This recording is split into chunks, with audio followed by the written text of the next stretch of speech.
We have a quorum, so I'd like to call to order this special meeting of the Berkeley City Council. Will the clerk please call the roll?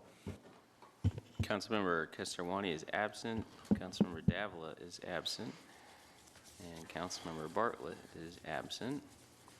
Councilmember Harrison? Here. Hahn? Present. Wengraf? Present. Robinson? Happy New Year. Drosty? Here. And Mayor Arreguín.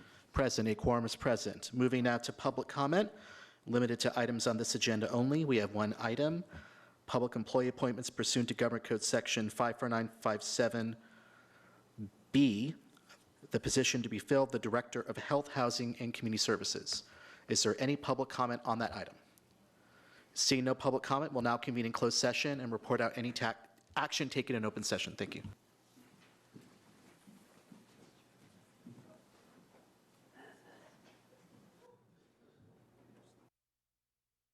Council, can we have a roll call, please? Councilmember Kesarwani? Here. Councilmember Davila? Present. Bartlett? Here. Harrison? Here. Hahn? Present. Wengraf? Present. Robinson? Here. Drosty? Here. And Mayor Arreguín. Present. Okay. All members are present. I'd like to wish everyone a very happy new year. This is the first meeting of 2020. It's great to kick off our year with a presentation on the Civic Center vision and implementation plan. And so I'd like to turn it over to Eleanor Hollander from the Office of Economic Development and thank the staff in Economic Development for leading this exciting initiative. Thank you, Mr. Mayor. It's really nice to be with you all tonight. Good evening, council members, Mayor. You stole my thunder. I was going to say this is the first item of the first work session of our new decade. This is so exciting to be here. I'm Eleanor Hollander, the acting manager of the Office of Economic Development, and I'm pleased to be here tonight with our consultant team led by Gale Studios. And we're going to talk about the Civic Center Vision and Implementation Plan. As you know, in 2016, the Berkeley voters approved Measure T1 to fund infrastructure upgrades to our civic buildings and facilities. This project specifically focuses on two of our city buildings, the Model Sharek building, commonly referred to as Old City Hall, and the Veterans Memorial building on Center Street. In between both of these buildings is our Martin Luther King Jr. Civic Center Park, which is also part of the project. This project commenced in the summer of 2019, back in the last decade, in the teens. And the goal of the project, of course, is to conduct an inclusive and transparent community process, engage meaningfully with all stakeholders, and provide a shared vision and implementable plan for our Civic Center that supports current and future needs and also celebrates the area's rich past and historically significant structures. So now I'm super excited to introduce the team who will be sharing with you all our progress on this project to date. We look forward to your feedback tonight and your creative ideas for this exciting project. Ruth, take us away. Thank you.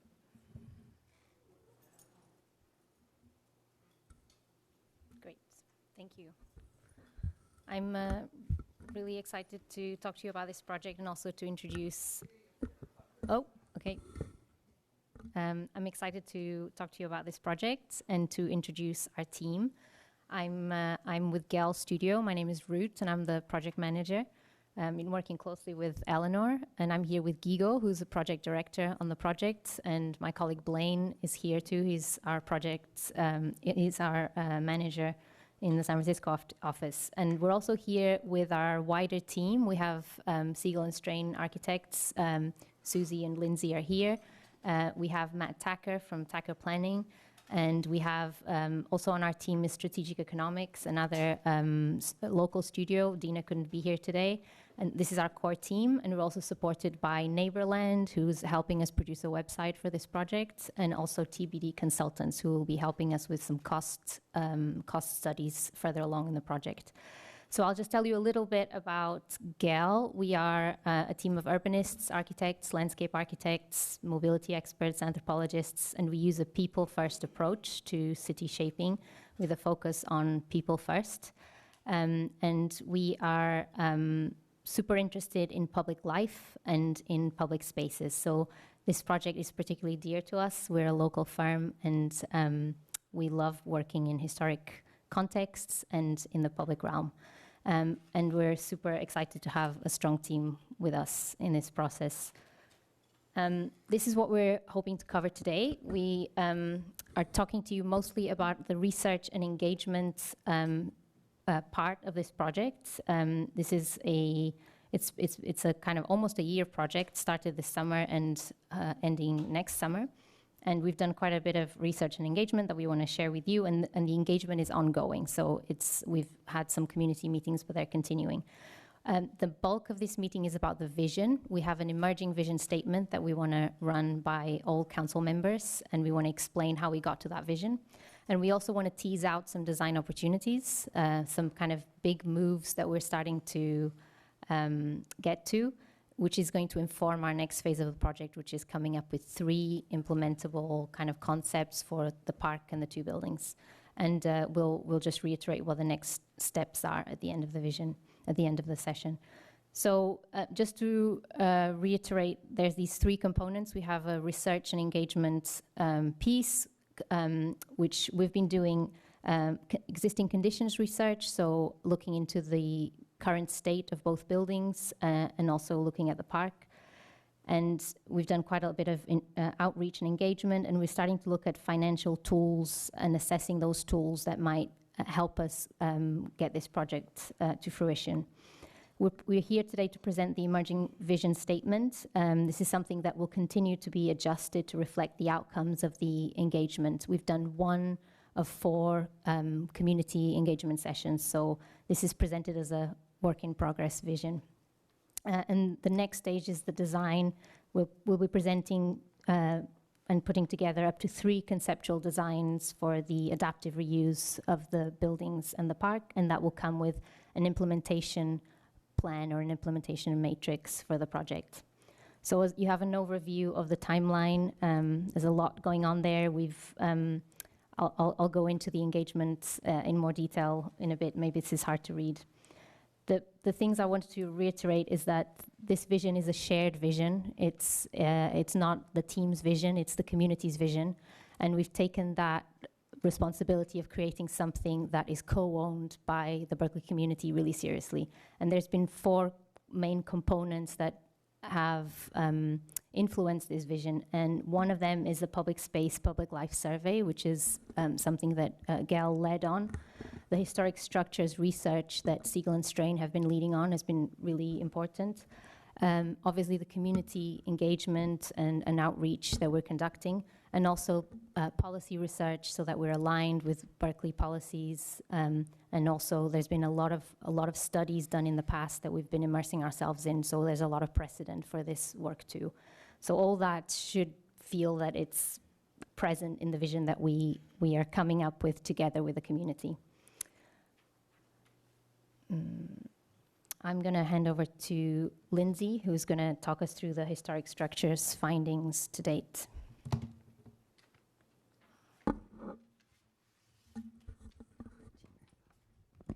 Thank you, Ruth. As Ruth mentioned, my name is Lindsay Motor. I'm the Director of Historic Preservation at Siegel and Strain Architects. So myself and a team of individuals have been charged with producing historic reports for the resources in this project. So I'm working with Bridget Maley from Architecture Plus History. She's an architectural historian who knows Berkeley very well. Molly Lambert of Architectural Conservation, and Kathy Garrett, who's a landscape architect with expertise in cultural landscapes from PGA Design. So it's important to understand that these 3 resources are part of a larger historic district that were put on the National Register and listed locally in 1998. There are many contributors to this district, of which the 3 resources that we are studying are a part of. And these contributors together create a distinct sense of place for that district. Many of these buildings are also individually landmarked. And so specifically that's important because any proposed revisions we make to these buildings will be subject to a heightened level of review by the Landmarks Council. So as I mentioned, we'll be doing historic structures reports for the 2 buildings and a historic landscape assessment for the park. I just want to tell you a little bit about historic structure report, why they're necessary. So I'll just go through some of the primary components of them. We'll understand why the resources are important. So typically resources are identified as significant because of their association with a specific architectural style, with a specific historic significant person in history or an event. We'll identify the character-defining features of the resources, and these are those components that make up the character or feel of the resource. These are gonna be the components that we say, sorry, you can't touch those. They have to be restored or rehabilitated. They can't be removed. We'll ensure that the resource still retains its integrity per the Secretary of Interior standards, and integrity is defined as the ability of the resource to convey its significance. We'll also document the material deficiencies, and that's looking at the existing conditions, what are happening to materials on site. And this is ultimately going to help us inform future costs for rehabilitation. We know that these buildings require seismic retrofit upgrades and have a cost for that, but we also need to understand how much it will cost to rehabilitate them. And ultimately, we'll formulate an approach to future rehabilitation. This is a set of guidelines to follow when proposing new uses. And it's important to remember that any proposed alterations will be subject to meet the standards for the treatment, Secretary of Interior standards for the treatment of historic properties. So our work to date has included historical research as well as existing conditions surveying. At the Vets Memorial Building, we found through existing conditions survey that there has been a lot of water intrusion over time at both the exterior and the interior. And there may have been some settling, but a large majority of the historic fabric and decorative finishes are still extant on the interior. At Maud El-Shirak Building, our old city hall, generally, the exterior of the building is in good shape. There is some deferred maintenance issues and potentially some failing sealants and connections. At the interior, there is a lot more intrusion of water, similar to Vets Building, and we're still investigating the cause of that, but it could be the juncture where the main roof meets the two wings. Martin Luther King Jr. was assessed separately by Kathy Garrett, and we found that overall the layout of the park hasn't changed very much, but the specific uses and their locations have changed over time. There have also been different campaigns to change paving, and there have resulted in some awkward intersections between different materialities. There's also been some deferred maintenance of some of the plantings over time. So that's just a quick review of where we are, and look forward to feedback.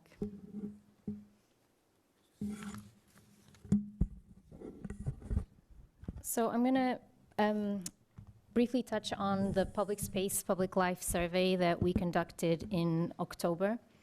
And just briefly wanted to tell you a bit about why we do public space, public life surveys, and why we're interested in studying places before as they are. So kind of understanding how Civic Center performs today from a public life point of view. So we do ethnography studies. We study human culture and relationship between people and space. And this is a method originally started by our founder, Jan Gehl, in Copenhagen. And we've been doing these all over the world. We've done over 200 studies in over 200 cities. And we like to study public life because collecting public life data allows us to identify opportunities to increase people's quality of life. We're able to tell stories with data points that we collect. We can make evidence-based arguments for change. So you have, I think you have in your handouts much more detailed data than what I'm going to show today. Today I'm just going to show a kind of small synthesis of our findings. But I'll start with the first finding, which is about Civic Center not being in the center, being on the sidelines. And this is something that we understood through people counts. I'll just back up a second. There are three things we study carefully. One is mode and movement counts, so cyclists, pedestrians, how they move, and kind of flows of people. There's age and gender movement counts. That tells us a lot about perceptions of safety, etc., and also the kind of age groups in a particular place, and also stationary activity mapping, where people choose to spend time and stop and gather and mingle, and what they're doing. So we did that over 2 days, on a farmer's market day and on a typical weekday. So point 1 is about Civic Center not being on the center, being on the sidelines. And this was the data point that tells us that was around people moving and people staying around Civic Center. We also found that Civic Center is not a destination. The park wasn't inviting people to spend time there. When we used comparison to other surveys we've done in other cities and parks of similar size, and in terms of it wasn't a very well occupied park in terms of the data points we were getting by hour on how many people were staying in the park in comparison to its size. The third point is around Civic Center not attracting. It's surrounded by quite wonderful buildings, but they are quite monumental. The scale of the buildings isn't particularly inviting, and some of them almost turn their back to the park. So the edges and the facades and the way they interact, this kind of back of house, blank wall, loading entrances and exit doors facing the public space is not always the most inviting. The fourth point on the right is that during the farmers market, where we see a large influx of people on Center Street, that doesn't always mean that those people are coming into the park. They are lingering on the edges, but you would think, oh, the numbers like change dramatically. Our peak counts were on a Saturday at 11 a.m., where the flux of people around Bart Plaza was the same as in Civic Center, which was this kind of really wonderful moment where you have this like, wow, there's so much intensity here. But unfortunately, not many of those people were kind of spilling out and using the park. Some were, but not as many as we thought that they could, so that people are there on Center Street, but not here in the park. And point 5, there aren't many park activities in Civic Center Park. For a green space of this size, we aren't seeing the breakdown of people activities in terms of like spending time playing, exercising, participating in cultural events or performances. We didn't measure a lot of those, and I'll say this again: we weren't there on a festival day. We know there are some wonderful celebrations that take place in that park, and they really change the character on those days. But we didn't see a lot of sport and a lot of park-like activities, if you like. The other data point that we collected is that there weren't many small children spending time in the park. Civic Center wasn't very well used for toddlers, for example. 1 out of 26 kids that we counted, only 1 was staying. And there's potentially a variety of reasons for that in terms of the play offer, but what else does that tell us about the park? Another data point about people and ages and gender is that there were less women than men in the park, quite considerably lower numbers, especially when compared with other public spaces, for example, Bart Plaza.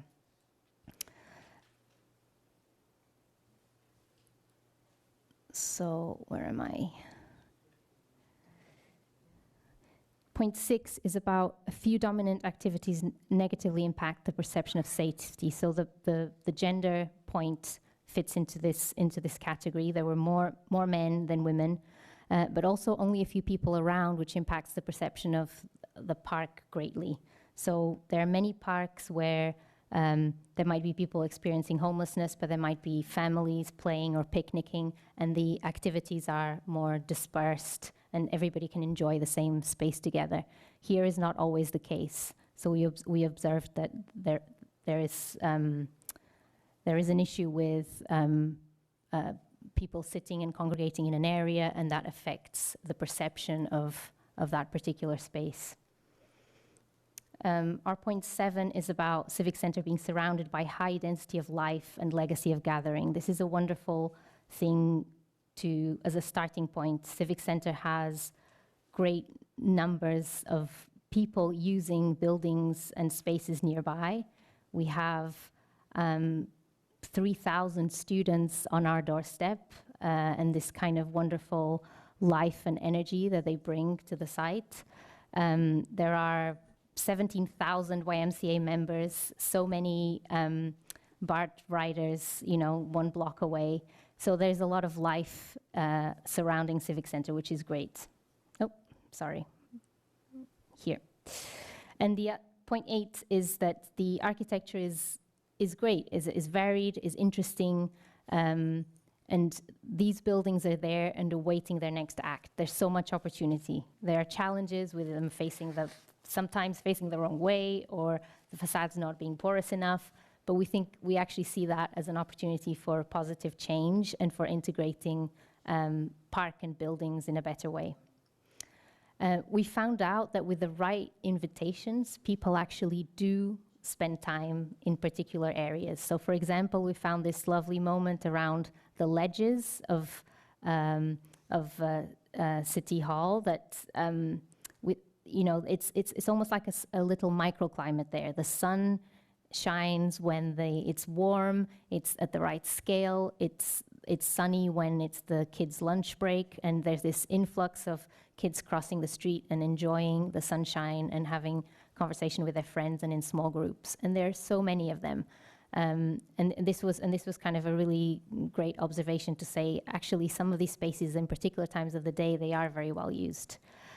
And finally, Civic Center is a multi-generational space. We did find that the numbers of young people are way above the census numbers, and there are older people there too. So we saw many different age groups, which is great, and we think this idea of harnessing the magic of youth that's right there on its doorstep is a great opportunity. So this was a very, very high-level description. These kind of findings are backed by some data points and more. There's more information in your pack, and we would love to discuss those with you. These informed some, or are informing some of the decisions and some of the kind of concepts we're developing. But alongside these observations, there are kind of site measurements, site days, site explorations. The outreach and engagement that we're gathering from the community and from the focus groups interviews that we've been conducting has been really, really enriching to the project. And from the onset, we were really interested in doing an engagement and outreach strategy that was people-centered, 100% people-focused, and that we were informing people about the project, we were listening to them, and we were co-creating with them. So the idea is that this project is about your civic center. It is about everybody in Berkeley Civic Center, so they should own this project. We're trying to reach out wide, and I think in your handout you also have our strategy of how we're trying to do that, through meetings, through focus groups, through a website, through postcards. And we're trying to distill all that information. What we're presenting to you today is not the full engagement strategy. As I mentioned, it's ongoing. But up to date, these are the numbers at a glance. We've started by inviting people to come with us to site to do the public space, public life survey. So we managed to get 21 volunteers alongside different team members from our team who were on site, during 12-hour shifts. We did a 12-hour shift, they did 3-hour shifts, counting and observing with us. So that was a great way to connect to people and to kind of understand why is it really important to understand where people bike on Milvia and where they stop. Are they near the fountain or are they at the other end? So all those kind of fine-grained understanding of your park was really great to have that with the community. We've conducted 27 focused engagement sessions. This is our team alongside Eleanor. 36 stakeholder interviews, distributed a number of flyers to invite people both to the PSPL survey and also to the community meetings. We've had one community meeting to date, but we have 4 planned community sessions. One of the exercises was around imagining the future of Berkeley. We received over 30 postcards around what that future could look like. We have 3 commissions meetings. We've done 2 of those commissions meetings, and those it's like a super subcommittee model where we're meeting with Parks and Waterfront, Public Works, Landmarks, and Civic Arts. We've done 1 site tour and have a second site tour planned for February. And there'll be a project website live in February too. So just briefly, there's a couple of things about this project or these 3 components, the park and these 2 buildings, and the idea of Civic Center that we've been hearing again and again. We hear that today Civic Center is not a destination, that it's not on people's mental map, and that it doesn't have enough of a draw. There are concerns about the conditions and safety of the buildings, and the park, we hear it's underused and inviting and lacks the right infrastructure in terms of restrooms, seating, and so forth. But we hear so much about the future, so much potential too. And the things that we heard again and again as a synthesis is that the city needs a central civic space. This is our commons. We heard that a lot. That everyone should feel comfortable at Civic Center. That the park and the buildings should be used by the community. That city council meetings should be in Civic Center. That the presence of youth is positive.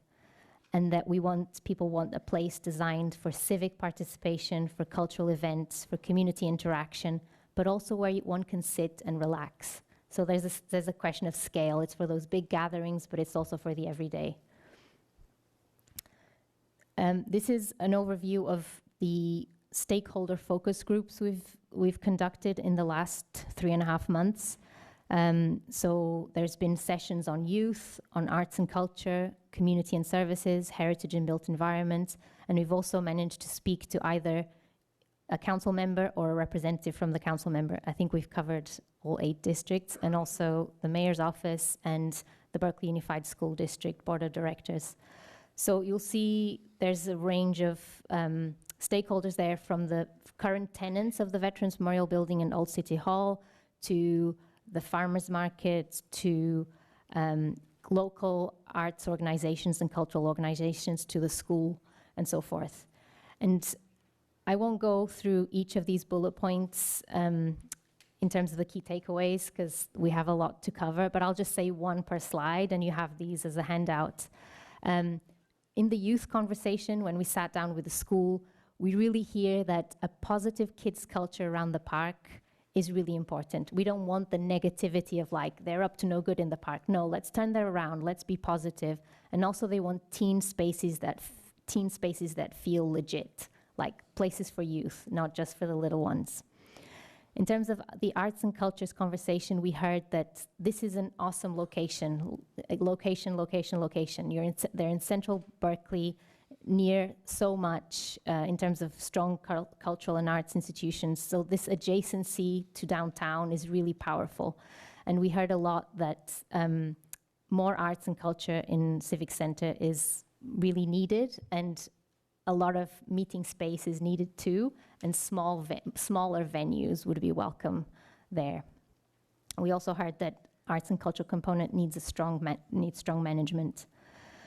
A lot coming in terms of community and services, ideas and needs. There's a strong point about everybody needing to feel comfortable at Civic Center, no matter who you are and where you're from, you fit in here.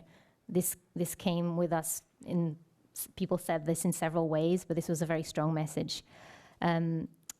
People recognize the farmers market as a hugely important part of Civic Center too, and lots of ideas of how that could even play a bigger part in the kind of rethinking Civic Center. We also sat with the veterans groups and understand that there's low participation, but that it's important for veterans to be in the veterans buildings. We spoke to Baha and others around heritage and built environments, and we heard from them and from lots of other people that Old City Hall, the Veterans Memorial Building, they're jewels, they must be protected and should be public buildings. We also heard that the plaza should be great in terms of the recreation standpoint.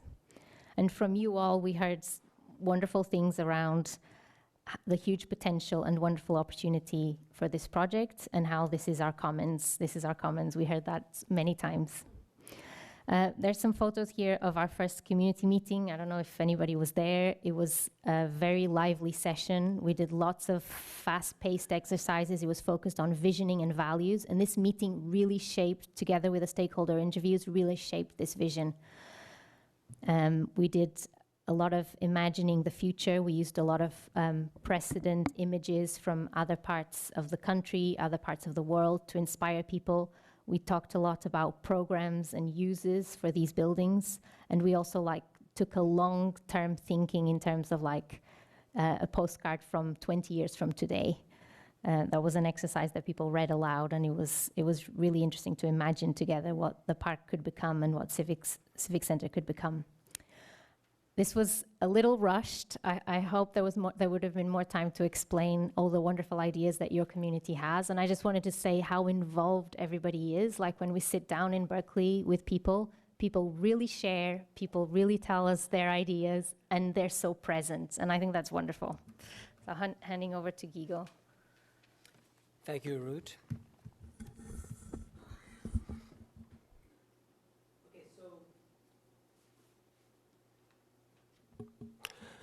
All the work that we've done so far is informing a vision statement for the future of the place. And this is an emerging vision statement. It's not a definitive statement yet, it's a draft. But we think that it's hitting already on many of the important things that emerged from the conversation that we had with the members of the community. This is what we have as of today. Civic Center would be the heart of Berkeley's community. Civic Center would be the prime space for civic life, culture, and the arts. It will reflect the city's diverse identities, celebrating its history and contributing to shaping its future. A place of shared resources and a platform for free expression accessible to all, Civic Center aims to manifest the city's value, advance social justice, and demonstrate the power of a true public space. As you can see, there are three main ideas that come across the vision statement. One is Civic Center as the heart of our community, of the Berkeley community. Civic Center as a place that can function incredibly well as a place for civic life, as a place for culture, as a place for the arts. And the third one, a little bit more intangible, if you will, is this idea of Civic Center being a place that is able to express the values of the cities. I think is equally important. The vision statement in its definitive form or version, if you will inform design solutions that would be part of the efforts of this project. We don't have design solutions yet because we're very early in the process, but we are already, together with the community, identifying what we could call design opportunities. These are opportunities that we could seize, that are there to be seized, if we will. There are some design opportunities that go beyond the scale of the site. They're about the relationship between the site itself and its context. There are design opportunities at the scale of the site. We can improve the site itself. And then, of course, as Gail, we're particularly interested in seeing how we can work on the human scale, on the very small scale, right? Really making this a comfortable place all the way down to interactions between individuals when they are lingering there. And we'll also talk very briefly about the programs that are emerging as programs that have to be hosted by Civic Center in the buildings that are part of this project, as well as I'll talk just for a moment on stewarships and funding. But I want to focus for a moment on designs. I talked about opportunities that go beyond the site itself. Unfortunately, this image is slightly fainted, but one important point that we want to make, and that we know will be an important part of this project, is that in order for Civic Center not to be on the sidelines anymore, in order to be a real integral part of the more active and vibrant part of downtown, we have to improve the connection of the site with Bard Plaza. We have to kind of attract some of that pulse, some of that life all the way down to our sites. Opportunities at the scale of the site, Ruth mentioned it very clearly. Unfortunately, some of the beautiful buildings that are facing the park are offering their back to the park. That's never good for a park. We need ways to have a more permeable system of facades. We need the life of the buildings to come out to the park. We need more permeability, more osmosis, if you will. These are all words of our personal urbanist jargon, but we think are very important. We do a lot of studies on how active facades are, and we know that civic center were built in this era, civic center from the beginning of the 20th century, tend to have beautiful buildings that yet are quite inactive when it comes to the facade. So this project is an opportunity to actually create a much more permeable and lively set of facades toward the park, and stitching, if you will, the park to its four sides around it. And so when we'll be proposing design interventions that can, while restoring the original condition, improve the uses of the Veteran Memorial Building, as well as 2180 Millview Street, we will certainly propose intervention that can bring the life of those buildings toward the park. And will be also very important to carefully understand what are the opportunities when it comes to leveraging the access to the different buildings. The youth center, for example, does a pretty good job in facing with its activities the park. We have one of the main entrances to the high school here that we can harness much more. And of course, the 2180 Millview building that is now offering us back to the park could be reoriented with some of its activities toward the park itself, and therefore, that entrance may gain new importance. There's also an issue regarding safe crossings. And of course, the most delicate one regards MLK Way. We have to find ways to make that crossing safe and easy for people with all degrees of mobilities, especially if we're bringing back life to Madal Chirac building. We have to make that connection better. Finally, there is an issue of the size of the park. And that's actually a challenge that many civic centers have. They have to function when you have a big rally and all the communities there, or most of the communities there. And they have to function on a day-to-day basis when you have much smaller groups using the space.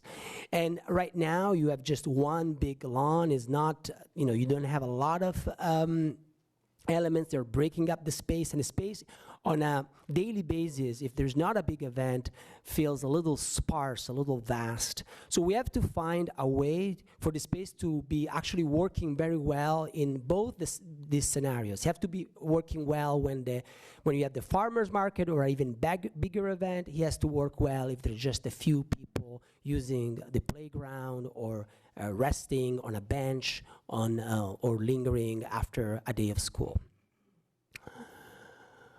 And I also want to emphasize the importance of the smallest scale, as I was saying before, the human scale. As you have seen in some of the photos that we did during our ethnographic studies, in some cases there is a kind of a general sense of unease when you use the space. You don't know where to sit in the park.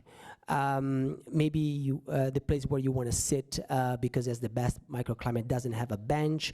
So I just want to raise the point that in this project we will carefully look at all of the aspects related with microclimate and with the smaller scale to really make the park a place for comfortable, easy inhabitation.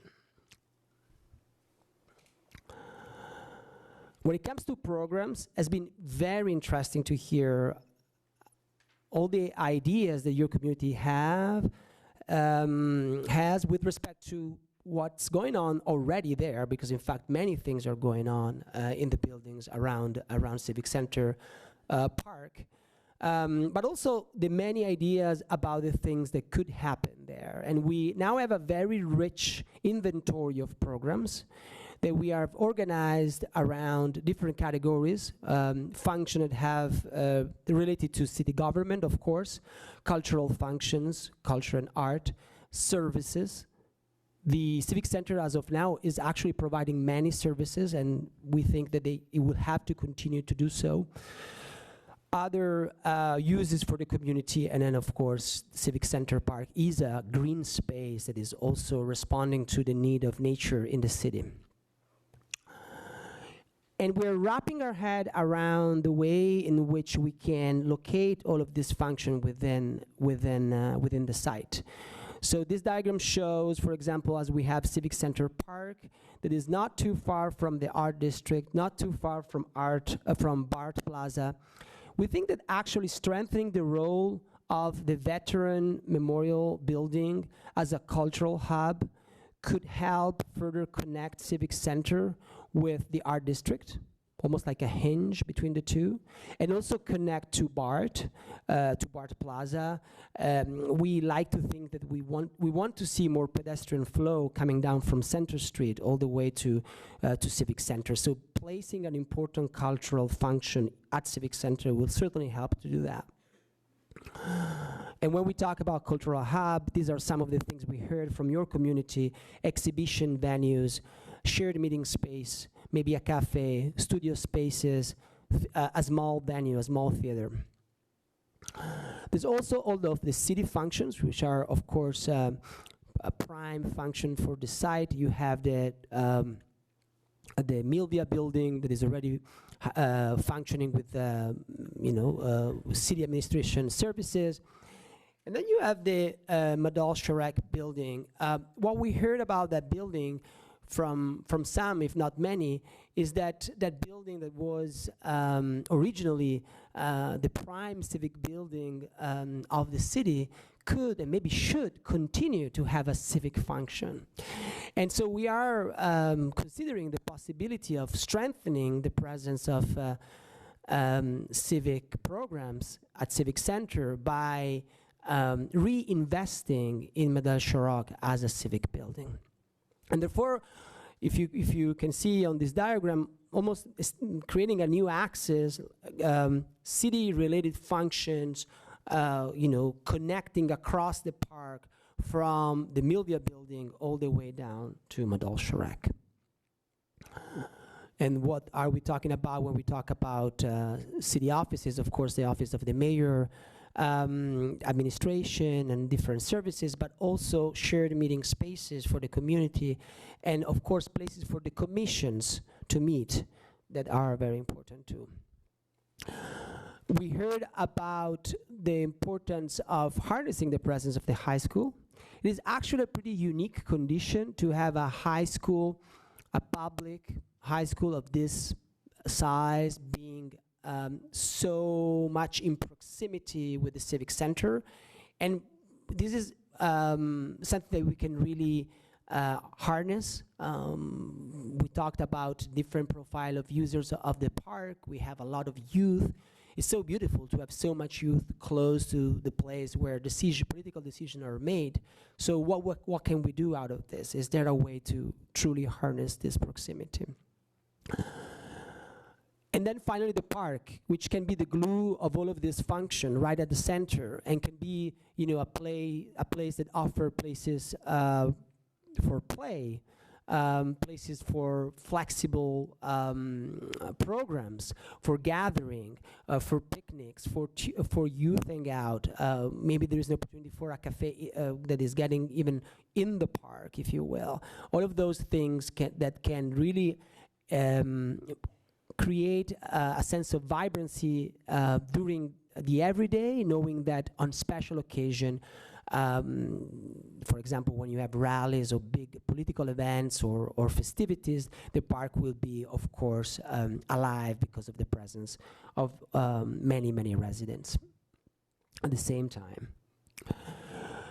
There is one last important design consideration I would like to touch on, and as Ruth said, we heard a lot about the possibility of this chamber, the council chamber, to go back to Civic Center. And we heard a lot of interesting ideas about that. This very, this very assembly to go back to the heart of the city. And we are starting to consider different options that could accommodate that desire. Potentially bringing back the chamber where it used to be, Amadou Chirac building, of course, providing the necessary space for a contemporary use of the space that would work today, given the capacity that this space requires as of today. There is an opportunity to actually see if we can bring the chamber closer to the Millville building in some way. And maybe that could be the opportunity to turn that building around, to have the building to have a better public and more accessible entrance from the park and bring its own life to the park. Finally, I want to touch, as I said, on stewardship and on funding. On stewardship, I want to say that we know that this project would be successful only if, starting today, we plan out for active management and coordinated stewardship. Our design interventions, the design intervention that this project will propose, will take into account the implication that they have when it comes to operation and management, and we will make sure that that remains an important aspect of our work. And then just a few words on how we're thinking about the funding plan, which will make this project implementable, and that is, as you know, part of our scope of work. First of all, we want to reiterate that the vision and implementation plan, this project, is the first critical step to develop a long-term funding strategy. And that we know already that there will be many interim steps to implement the vision, and that they will rely on a variety of funding sources, some strategic, some maybe opportunistic. And then finally, that the long-term strategic financing sources will involve a variety of proceedings, some of course public, but some potentially also through PPPs. And when it comes to management and stewardship, I would add maybe exploring the possibility of a conservancy model for management and operations. I want to finish on saying that one of the things that excited us the most is that we often heard from members of your community a lot of excitement around the idea that Civic Center could become the true heart of the community, the physical place that represents it, just the way it is in many, many cities across the world. To finish, I'm going to pass the microphone again to Ruth, that is going to cover some of the next steps for us. Thank you, Igor. So I think I mentioned these earlier. We have a website, a project website that's in the works. So watch out for a flyer near you at YMCA, at City Hall, that will tell you the website address, and that will be live in February and March, and we'll be reaching out to people who sometimes don't come to meetings or who we haven't been able to sit down and hear out. You'll be able to fill out some questions online and also share some ideas. We have 3 dates for upcoming sessions. Again, watch out for a flyer and a poster coming your way soon. We're doing a youth-focused design charrette involving the high school in early February. And then we're doing kind of a Saturday day, a little different. We're doing a pop-up at the farmers market. So we're trying to meet people where they are. Instead of inviting people to meetings, we're going to be there and collecting ideas and sharing stuff about the project. So some of us will be in a market stall. Others will be doing some building tours. So we'll be inviting people to come inside the Veterans Memorial Building and inside Old City Hall to to have a peek, to remind them of the opportunities that are just there. And also there'll be a final community session or workshop, which will be about sharing the conceptual design options and hearing what are the favorites. That will be towards the end of March. We're going to leave you with some questions for considerations. We would love your feedback to be focused on the vision statement and design opportunity. So we'd love to hear what is resonating with you, what you wish was different in terms of the vision statement, what's perhaps missing or misinterpreted.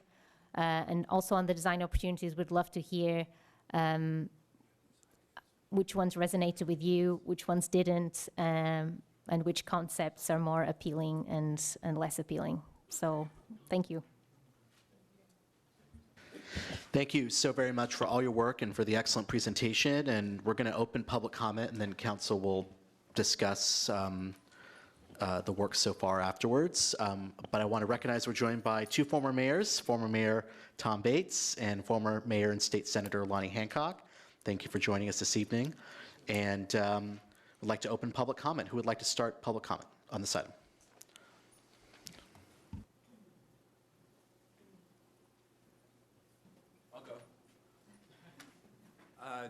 John Kaner, Downtown Berkeley Association, also a neighbor. I live in Roosevelt and Alston. I walk by the park probably 4 times a day.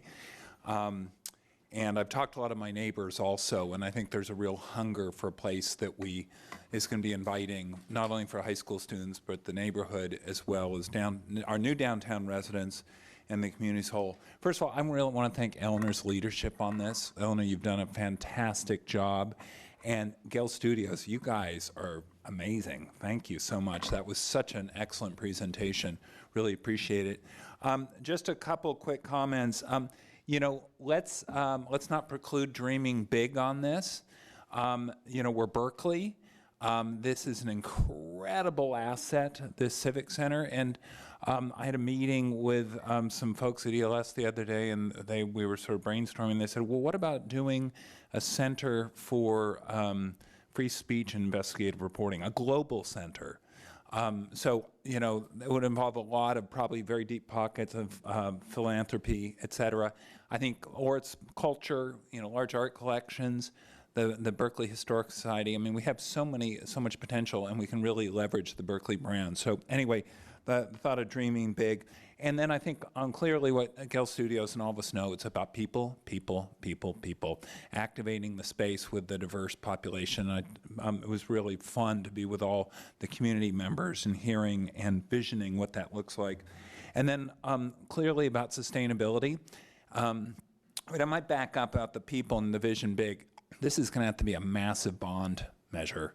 And if we can do a PPP where there's maybe some philanthropy or private money, but this is going to be hard to sell to the voters. So part of it is that big vision is something that's really compelling, and part of that also is what's the sustainable model and how it's going to be funded and operated. And I know we're all kind of scratching our heads on that. And then lastly, I just want to say this idea of performances in the park is so compelling with the symphony. The BART Plaza has been so successful. We did symphony in the Plaza. We're doing it twice again next year. But we can only do chamber music there, essentially. They would love to go in the park. We'd love to get the freight. Think of all the bands and music acts that would love to come with a slight raking or maybe stepping, and where we could do pop-up band shell and power and electricity, because we jerry-rig it, and it doesn't work out very well, as we all know. So thank you very much. Great work. Really look forward to being engaged going forward. Thank you. Thank you very much. Speaking as an individual, I attended the December 12th community meeting. I found it very engaging and really enjoyed engaging regarding the arts and the cultural aspects. That aside, I turned to the architect next to me and I said, could you please make sure that this plan also addresses the displacement of the agencies that are here, being the Door to the Day House, and also options, because we've already lost or potentially lost a critical youth services agency in this community, and we really need to look towards the potential displacement of those agencies if they can somehow be routed to one of the buildings where there could be possibly nonprofit offices in the same area. Thank you.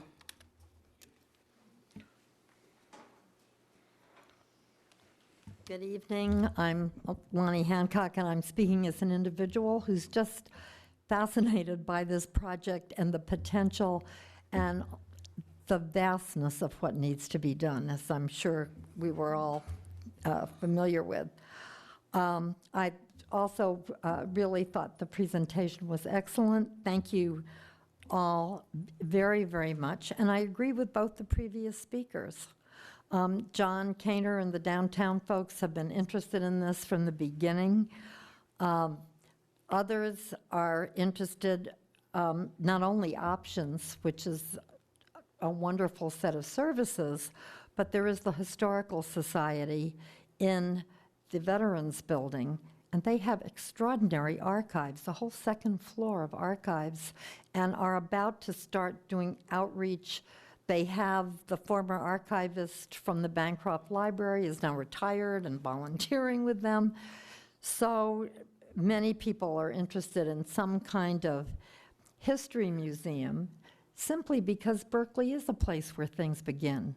And it started August Vollmer and before.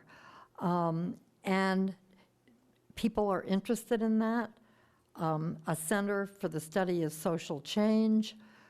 There are many, many possibilities for that, in addition to some really great artists and craftspeople who've lived in Berkeley, and the possibility of some exhibits of their work. I just saw an exhibit at the San Francisco airport of a collection by a Berkeley individual who collects the art crafts of people like Bob Stocksdale and others who lived in Berkeley and are known throughout the country for the things that they make. So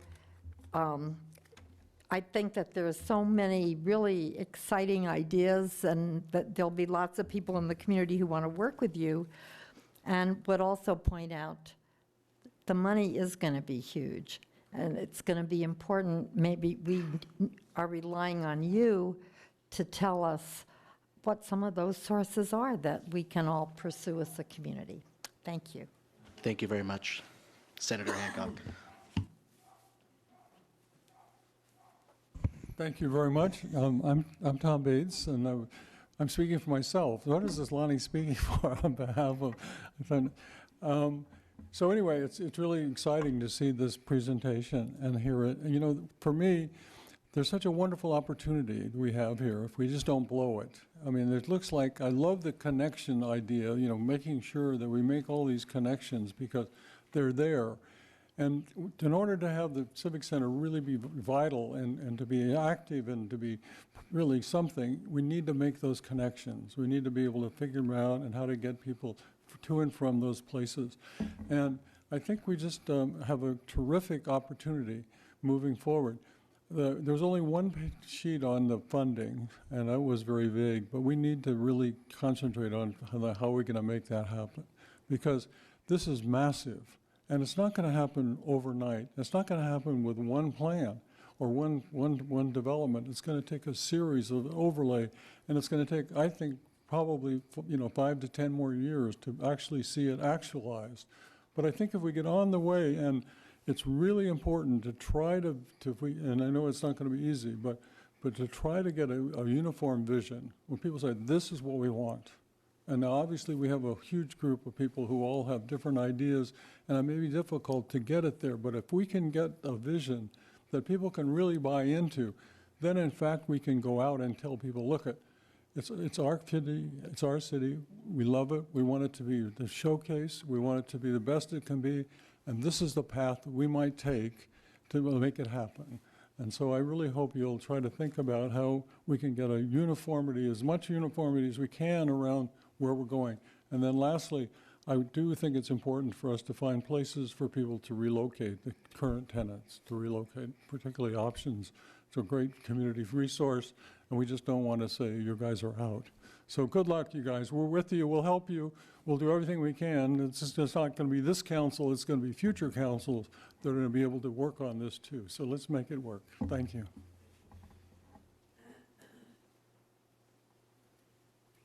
Hi, I'm Jennifer Bosing. I'm the director of the Youth Musical Theater Company. Thank you so much for an amazing presentation. At risk of getting a little in the weeds, I just have one sort of very specific thing I want to comment on, which is just about the performing arts idea and the performing arts theater. And I mean, the whole thing is incredibly exciting. But specifically about that, I just want to also, as John Kaner said earlier, thinking big, I just want to make sure I kept seeing over and over small theater, small theater, small theater. And one thing I want to make sure everybody knows is that there are a lot of companies, Berkeley-based companies, that are actually working as educators. They're working with young people. And there's a real connect there between arts and arts education. And I think of a performing arts center in Berkeley. I think of a place that can house a 99-seater for some of those people who want smaller spaces, and a larger performance space that would work for the Berkeley Ballet and the Young People's Symphony and Youth Musical Theater Company, and maybe Bay Area Children's Theater. I know they have a smaller space now, but I know that Nina's talked about wanting bigger space.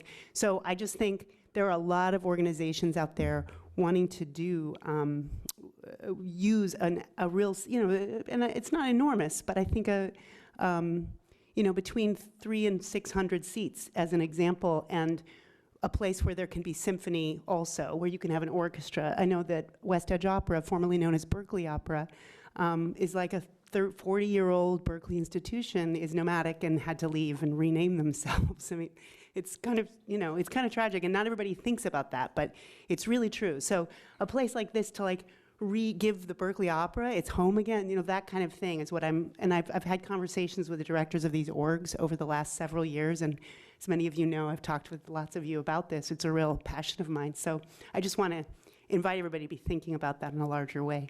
Again, thanks so much for this work. I'm really excited for it. Want to do anything I can to help. Hey, Emily Ragusa speaking for myself. Just want to say, I don't know, I mean, I get to hear all about your work all the time, but this project, I'm really excited to watch as it goes on, and I wanted to thank Gail and Eleanor for keeping us in the loop for months and months, making sure that we had an understanding of the project. That's really nice to see that kind of proactive and professionalism, and we'll definitely be reporting on it. And I guess one thing that sprang to mind for me is I used to run the Albany News website, and just seeing kind of a lot of the activities they have at Memorial Park. And obviously they don't have a lot of the same challenges Berkeley does, but they have really great family events there that, everyone is there and seems to feel welcome, and all ages, and just very bustling. And I have, as was mentioned, I mean, the big events that have happened in the park are have such a special feeling in Berkeley. So I look forward to seeing more of that, and just everybody feeling welcome and getting to treasure that space and have it really express Berkeley values. Thanks. Thank you. Are there any other public comments? Okay, seeing no other public comments, we'll bring it back to the City Council. I'd like to start the discussion and say that, first of all, I have a couple of questions about the seismic analysis that was conducted. So I want to refer Council to pages 13 and 14 of the staff report. And I think in 2002, there was a seismic assessment of Old City Hall and of the Veterans Memorial Building. And I understand we used that as a foundation to do the additional analysis that resulted in these studies. The estimates that we've been provided that are actually in our capital improvement plan are anywhere between 30 to 40 million to renovate Old City Hall. So I was actually interested in seeing that the estimates that were included in this analysis are between 13 million and 32 million. And that's just to do the base seismic improvements. It doesn't include any interior improvements. I understand the 2002 project had like an addition that was proposed for additional meeting space and to make the city council chambers more disability accessible. So I guess I'm curious a little bit about the two different options. There's the BPOE and then there's the IO scheme. And could you maybe talk a little bit about what the differences are with the two approaches from the work involved, the life safety standards, because I'm interested in the numbers. How much is it really going to cost to retrofit Old City Hall, and what should the standard that we should be using be, and what is the amount that we're really talking about? So, I don't know if you can maybe elaborate a little bit on that. I greatly appreciate it. Ms. Hollander, I can't hear you. Sorry about that. I'm wondering if you wanted us to respond right away to each question, or write them down and get back to you at the end. That was my question. Then I have comments. So. No problem. The price tag. It's a very important question. I'll let Lindsay follow up, but I just wanted to give a brief overview that actually the studies that were most recently released from the Public Works Department in April of this year update the 2002 numbers to today's dollars. And then just they give a range, and there are two different standards of the BPOE you're talking about and the IO. And I'm going to quote the range, and then we can probably get an engineer or Lindsay to follow up about sort of what each of those mean. But it has to do with how quickly you could reoccupy the building after a seismic event. Okay.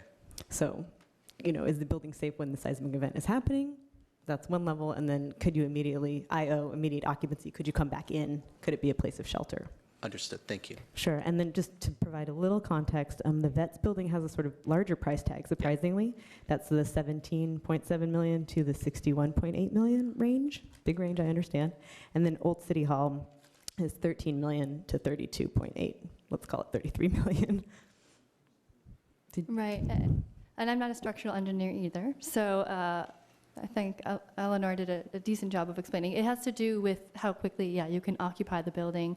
So one is a standard where the building won't fall down and you can get out safely, but you may not necessarily be able to rehabilitate it or bring it back up to an habitable state. And one is where it will obviously survive and also be repairable after an event. Okay, so we want to go with the IO scheme. Yes, it's life safety. To make sure that after a seismic event that you can reoccupy the building and use the building. Okay. Which will be the higher standards and the higher price tag. Okay.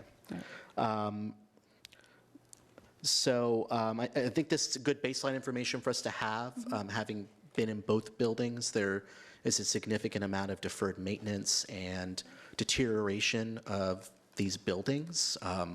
But I really do think they are crown jewels in our city and part of our historic and cultural history and need to be restored and preserved, and I think maintained for public use, because that's what these buildings were built for. In fact, the taxpayers of Berkeley paid bonds to build these buildings, to build our civic center, for it to be used as the heart of our community, as the heart of our civic life, and I think we should continue to maintain these buildings for those purposes. But I think there's a variety of uses that have been discussed, and I just want to say how excited I am by this process and re-envisioning the space and really thinking about how to activate it so everyone in our community can use it, how it can really reflect our values, and I want us to really think big. And not just think about how do we make these buildings safer, how do we make the park more attractive, how do we activate the park so more people can use it, but to really think big and to really look at what many other cities throughout the world are doing and how they have re-envisioned their public spaces to really be a destination. I think we have that opportunity here. And yes, it's going to cost money, but this is an investment in the future of our city. And this is what we're talking about creating is something that will be here for future generations. And so I'm really excited by this. I think the ideas of looking at the Veterans Building as a location for arts and culture, I think is important. There's an amazing auditorium that's already there, and if you've ever been in that auditorium, it is really remarkable, the architectural detail of that space. And there is a really critical need for mid-size and smaller performance venues for arts organizations. That's what we've heard. We just heard it this evening, and we've also heard it from many arts organizations over the years. There's a need for rehearsal space. There's a need for studio space. There's a need for meeting space. And so I think that building could really be a hub for arts and culture and for sort of community uses. But I do agree that we need to think about the existing tenants and whether there's an opportunity to dedicate space for them in the building, or how we will work with them to find other spaces in the city of Berkeley to provide these important social services that serve some of the least fortunate in our community. So I just want to emphasize, I think that building particularly would be a great space for arts and culture. And then I think Old City Hall, I think could be a really great location for some sort of museum. And there's been all sorts of ideas about, a museum, whether it's the Berkeley Historical Society moves there, whether we partner with the University of California during the Bancroft Library to look at some sort of museum dedicated to free speech, something dedicated to Berkeley history. But I really think that that building could lend itself for exhibitions that are really about Berkeley's culture and Berkeley's history. The question of whether we move back there is another question. I think that's a discussion that we're going to have at some point about whether we want to restore the council chambers and have meetings in Old City Hall, or whether we want to use that building for some other use. We elected to move our meetings here because of the current seismic condition of that building. And I think it was always our intention to move back, but if there are other uses of that building that are I think a better use of that space, I think that's a conversation that we need to have. The idea about the connection with the high school, I think, is extremely important, and making sure that we're designing the space to really be accessible and usable by young people in our community, but also with really thinking about the safety considerations are important. And I think we should think about Alston right there and that connection, and whether we want to think about whether that street should be a slow street or we should close off that street to make it a pedestrian space, because the high amount of pedestrian volume that exists as people are flowing in and out of the high school is, I think, worth considering as well. So these are just some random thoughts. I just want to thank you very much for all your work. I really appreciate the multidimensional approach to your work that involves not just doing actual sort of analysis of people's use of the spaces, but also getting input from a pretty broad cross-section of our community, and hearing our community's sort of vision and wishes for the space. And in closing, I want to say I think the vision statement is excellent. I really do think it really encapsulates, from my perspective, what I think the vision for our Civic Center should be. And so I heartily endorse that vision statement. I think that's a good foundation upon which we can work. So thank you very much. Councilor Davila. Thank you. I have to say this was like one of the best presentations that I've seen since I've been on council. The colors, the way it was laid out, it was so informative. But also I was I'm from upstate New York, and the park there, they had like tulips, seasonal flower. So it's upstate New York, so they can only do so much. But we're in California, and we have lots of options, and there's no color besides the people in the park and the green. So it would be nice to have flowers, pollinators, things like that. It could be, and I like the idea of how you said, now I don't know how I'm going to say it, but whatever. Let me think. How you said that the buildings aren't welcoming to the Civic Center Park, right? And there's no path from BART to Civic Center Park. So I'm just curious if we could like create that path with the sidewalks, maybe with coloring the sidewalks so that the BART Plaza is orange down to Civic Center Plaza, so that there is a direct path or something like that, you know, and like make maybe flowers along the way or something to like bring it all together, and then have the front of all the buildings look, you know, like the flowers, so that, this is just an idea. Anyway, something like that so that it brings it all together and brings you to the space. And back in the day, I said this in the focus group, how like when the community center, the community theater was vibrant and going on and concerts were happening, Civic Center Park was happening. You know, where if there was a Grateful Dead gig 2 weeks ahead of time, there were buses everywhere around city, and the park was booming, you know. That's not happening so much anymore, and I think that we also need to have more concerts in the park, because when there's concerts in the park, there's people in the park. And then I've been going to the farmer's market for decades, and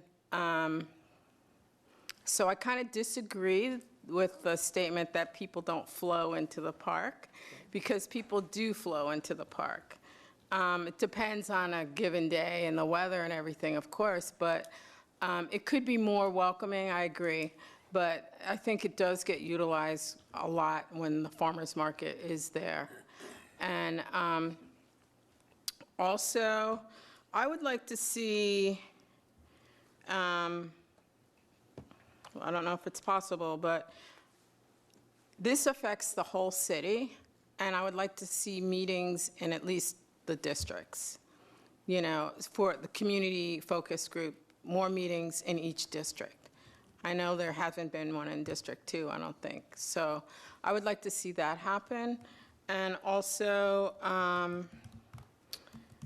and have more community groups like Friends of Adeline, Black Healthy Families, Transition Berkeley, like all the different ones that we know of in the city, to be part of those focus groups. Also, let's see. I think there was a picture in the packet that had a different vision of Civic Center Park from, I think, 1914, and it had all these but it was more like what you saw in these pictures at the end of your presentation. I know that's probably not possible now, but it just made it so that it was, I just wanted to state that that was like a beautiful scene, and it's unfortunate that that didn't happen, but I just think that, you know, like back when there's concerts in the park, it's just so much fun, and it's such a good spot to have concerts. But right now, there's like no seating. I'm a senior, and everything is low. So like, if you could create something that's like the wall on different heights, so that different people of different can be comfortable getting in and out of those spaces.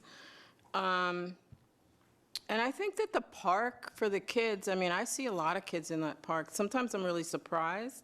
So I was just curious as to like, what day did you guys go? It said October 15th. Was that the day that you went to the farmer's market? It said October 15th and 19th, I thought it said. But just like the Saturday before, I don't know what day that was, but there was the powwow, and the park was booming that day. It was just, yeah, it was just amazing. And so when those kinds of events happen, it's just incredibly beautiful to see. And we need to just have more of those type of events, be able to be in the Civic Center Park. And then also,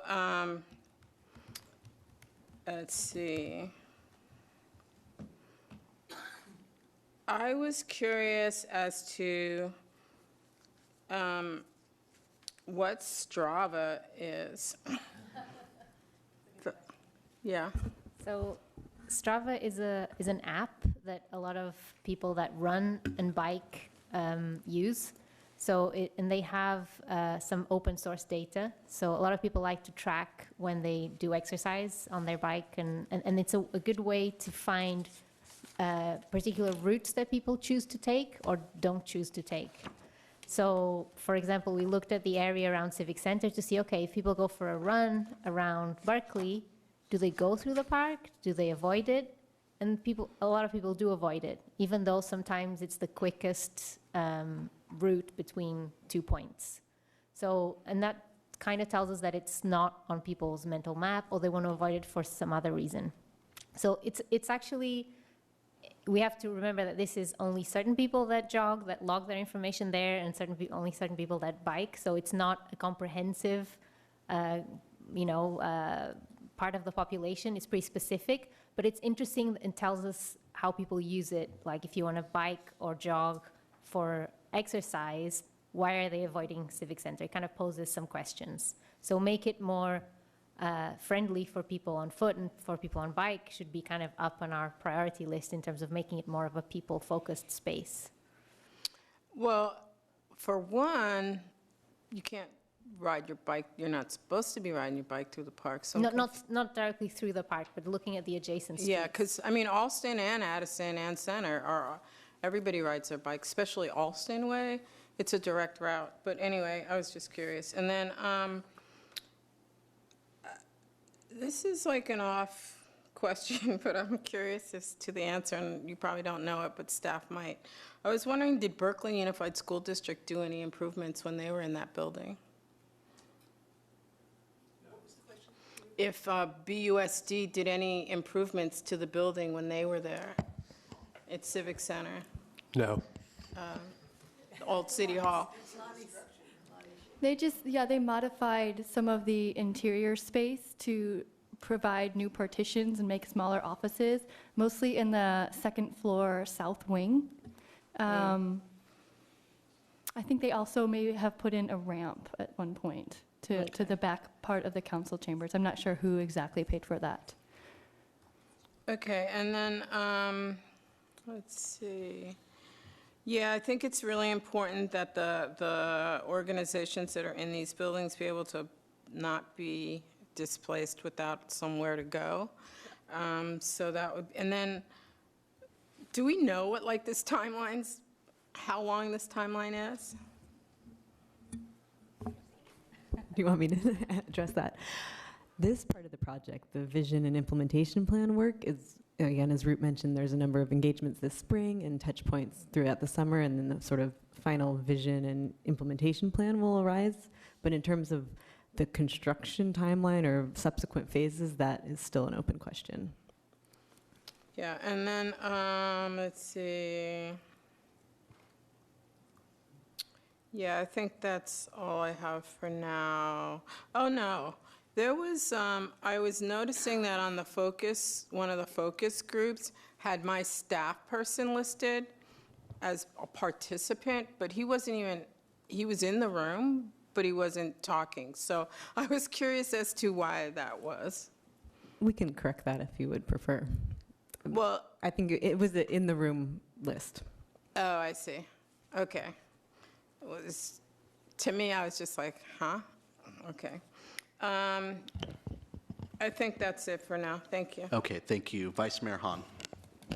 Thank you so much. This is so exciting. Just thrilled with the work that you're doing, and so grateful for the thought and the approach and the great ideas and the amazing community participation. I think that a lot of people yearn for great public space, and this is our opportunity. A lot of people who live in Berkeley come from other places, and we have people from other places in America. We have international folks, and I've had the privilege of the other two places I've lived for good chunks of time were Paris and New York, which are both places with amazing public space. And my favorite public square is the Zocalo in Oaxaca, Mexico. So, I mean, there's great public space all over the world, and for some reason, Berkeley, which I think it deserves to have that level of public space, we don't have it. So I'm delighted that, and I think this is our best opportunity to do that, and I agree wholeheartedly with John Kaner. Think big. I'd love for that to be the theme of our work around the Civic Center. I'm ambitious for Berkeley, and I'm ambitious for our Civic Center, and I think that if we inspire the people of Berkeley, they will give us the portion of the money that we need from them to do something inspired. But I think if we do a series of small, uninspired moves, then why would they participate? So those are my sort of framing comments. I think to an observation, there's the high school, and then there's this desire to have the arts and culture, and then we had a speaker who talked about arts education. And I think that that's the connector. Between, if you look at UC Berkeley, they have the Zellerbach Hall, they have great performance space, and we can connect the high school and youth and the Y. We have a lot of youth programming through the Y to the arts and culture through the education piece. So I see that as this great continuum, and I think the arts education is the thing that holds it all together and that gives it cohesion. So I'm really looking forward to seeing that as a big piece of how we think about this, not as school and culture, but a continuum. As I was listening to you talk, I realized there were just all these different levels that I hope your plan will encompass. And I started listing them as you were speaking, and they kept increasing. But the first is the physical space, the buildings, the park, the actual physical hardscape of the Civic Center. The second is, as Councilmember Davila was talking about, sort of the greenery. Another favorite public space is Ronda. Have you been to Ronda, Spain? People in the evening just pour out of their homes, and they just walk down this beautiful alley of trees, and it's this beautiful public area. And the smell at night of jasmine, you're just engulfed in this divine scent. And I think that we shouldn't just think about greenery as something visual and the experience. I think people should be absolutely delighted by everything they encounter. And so that's the second one, as I think of as greenery. The third I think of as kind of furniture, including things like kiosks. One of the things that makes the Luxembourg Gardens so wonderful are the little kiosks that sell ice cream. And they have little chairs and tables around them, and they become these kind of little warm spots in the park. And I think we should think about food. Berkeley's all about food. And so furniture, kiosks, seating, all that level is my third level that I'm interested in. The fourth is programming. I really think that we shouldn't think of programming as an afterthought. Programming is absolutely central, and I think we should think of how are we going to animate this space from 6 a.m. till midnight. And 6 a.m., if you go to some of the parks in San Francisco, there's all this Tai Chi. It's so beautiful. There's all these seniors out there dancing, essentially, in the park at 6 a.m. And I think we have a dearth of things for young people to do. They need to stay up late. Socializing is a really important part of their development. And so I hope that we would have a safe, programmed, delightful space well into the night. So that was the fourth, is programming. The fifth is maintenance. I also don't think of that as an afterthought. Great public space has to be well-maintained. It's never going to be attractive if it's dirty or if it's shabby. And this is not our forte in Berkeley, so I think that having a plan for that, well, I think we're trying to reverse that, but there have been many, many years of kind of slightly undervaluing maintenance, and then all of a sudden you realize, like, wow, things are really worn out. So maintenance is my fifth, and that was it. Sort of the 5 levels that I could imagine that I would love to see really fully articulated in what you bring to us. Couple of other little disparate comments. One important note for me, I was one of the authors of the overlay, the overlay zoning, along with the mayor, who was the primary author, and I always like to mention Austin Hall, who was a long-time community member involved with historic preservation, who's the third person who wrote it. And I think that, and actually then Mayor Bates took it up and got it passed by the city council at that time. So a lot of different people involved in that. But to the extent that you are going to present some ideas to us, for me, it's really important that it conform with the zoning and the overlay. And in fact, virtually everything that you've mentioned does. But if you have any ideas that deviate somewhat or that have an element that might not be currently zoned for, I would like it to be flagged as such. You know, to say, like, all this seems really squarely within the existing overlay zoning, and this might deviate a little, but it might only be 10% or something. I just would like that line to be drawn. And I think my last comment is about scope and how we keep this alive. You mentioned that there have been other plans around the Civic Center or the park, this and the other, and those have not resulted in us actually doing the redevelopment and the reprogramming of the Civic Center. So I am interested in hearing from you, how do we not have this work, which is so inspiring, be another piece of work on the shelf?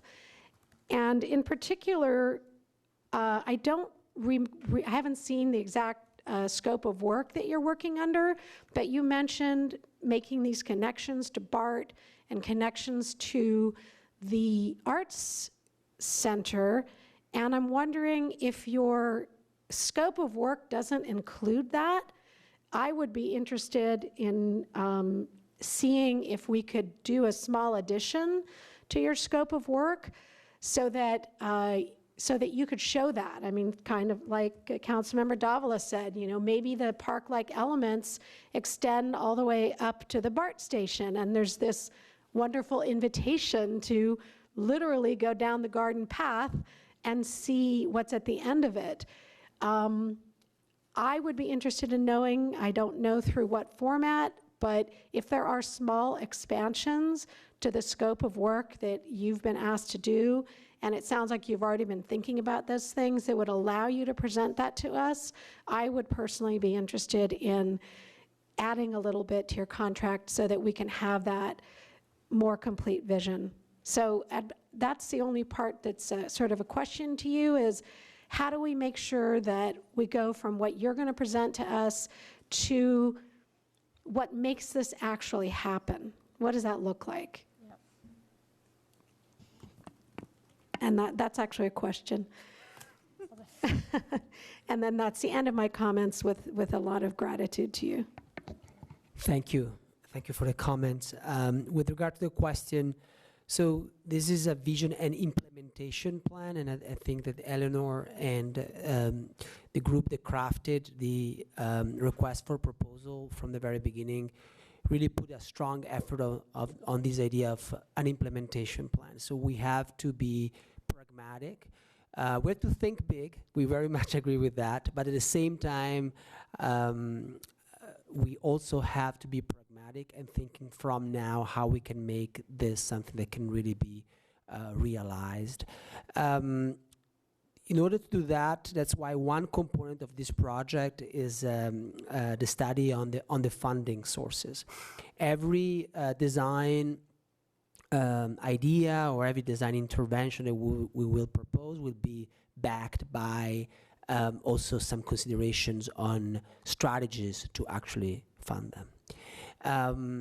And then, it will be also about, I think, building through this project the excitement necessary to bring all of that funding about. It would be most likely a combination of public funding and private funding, and so we have to be very compelling at showing the value of what we are creating so that people will decide to contribute as they can. Yeah. Yes, well, thank you very much. And I also just want to thank the two former mayors and state senator and state assembly person for your interest and continued leadership and participation and for being here this evening. It's just really great to know that you guys are invested in this project, and I'm sure that is going to provide a lot of help to make sure that that this doesn't just a vision that we aren't able to realize. So I just wanted to thank you for being here and for your work on this. Thank you, Councilmember Harrison. And then, colleagues, we are about an hour and a half into this item, and we have another item. So just like to encourage members of the council, keep your comments relatively brief, but this is an important issue, so we want to get as much input as possible. Councilmember Harrison. Hi. I would say the focus group that you have with 3 of the council members on this item brought out the most excitement I've ever seen in my colleagues, and I think that excitement is going to spread to the public. I think people are looking for this. So I know that in the height of the Depression, we managed to pass a giant bond measure and do this center in the first place, and I think we can do that again. So I want us to think big, but I don't want us to be too discouraged that too big is going to turn people off. I don't think it will. I had a few specific things I wanted to mention in answer to your questions, what really spoke to me and what maybe didn't. First of all, I really am interested in a history museum. I think it's really important that we celebrate the history of Berkeley, and there is nowhere to specifically do that. The surrounding neighborhood, the McGee-Spalding neighborhood, has a abiding interest in the history of the free speech movement, and they have a sort of a walking tour, and I'd like to see a connection with that, with whatever history museum that we do establish. The current museum, the collection's lovely, the space is sad, and I always feel bad when I go there to exhibits that it just is not celebratory of our history at all. So that's a very important piece to me. I also want us to not forget the post office is there, not to expand your scope to say what should we do with the post office, but to know that we are supposed to be using it for civic purposes as well. So some of these things we're talking about, that might be a better location for some of them. So let's just always keep that in mind. The plethora of uses, there are other places for some of these things to go that are in the vicinity through the civic overlay. I'm also very interested in this connection with BART. I feel really strongly that we've done this beautiful job in BART Plaza, but it sort of stops there. It's getting better with the redirection of Shattuck Avenue. I think that is going to make a big difference in people's orientation to the downtown, but we just don't connect to the Civic Center really at all, pretty much. So that's, to me, one of the most important pieces of this, and reorienting the Civic Center, our City Hall, new City Hall, towards the park is really important. I did have one question, and then I'll make some other comments. On page 58, you have this drawing of maybe a scenario 2 for where the City Council would be, and I see us in the park. Are you assuming a building? What are you assuming here? What would this look like? Not a freestanding building in the park. Okay, so what is the? But, as we're exploring the idea, I think. As you said, we have to find a way to redirect the Millville building toward the park, and so the space that currently is underutilized as a parking lot could host some kind of extension of that building. And so without encroaching into the park, there may be, and we actually not sure yet, the possibility to host an extension of the building that could be the chamber. Yeah. It's probably among the different scenarios that we are exploring, the one that is like pushing the envelope a little bit, but we think it's worthwhile exploring. Okay, and I'd be in favor of us giving up our parking to improve that connection with the park. I think that's really important. We're right on transit, folks. We ask everyone else to not park. We shouldn't have to park. And I want you to know I live 8 blocks away, and I do drive, which is embarrassing. But if we didn't have the parking, I wouldn't, and it would be better for all of us. So also, I notice on this green space, it says passive open space and lawn. That's one of the things that doesn't speak to me. Lawn and passive are two words that I just don't resonate with. And I realize we like to have lawns because we think kids want to play on lawns, but I think we should have, it's on the bottom of slide 48 under green, it says passive open space lawn is one of the possibilities. And you were asking what doesn't resonate. What doesn't resonate to me is the lack of connection with the farmer's market and food growing. I would like to see us emphasize growing food. This is sort of old-fashioned sounding, but the Victory Garden idea, or a sense of where does this food come from, and having the green space be more active, something people can walk on, but not, I don't know, lawn is a negative for me. Also, the tot lot is really busy. As Councilmember Davila points out, during the farmer's market, there are lots of kids in that tot lot in the summer. So I think that's a feature we want to keep. We want to make sure that we're family friendly, not just for older teenagers, but for families altogether. I also have 3 very specific requests. Among the things I want to make sure stay in the Civic Center are the Berkeley Community Media. I want to make sure they have a place in one of these buildings. They're part of our civic life, and they or their successor organization need to be there to film meetings and make sure that the public is aware of what's going on civically. I also think we shouldn't automatically assume that the current uses of the Veterans Building that they're all going to be discontinued. Some of them may be needed. These buildings are on transit.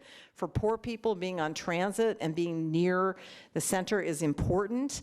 I appreciate the historical nature of the buildings and the desire to use them for something lovely, but we do have current users there, and I don't want to forget about them.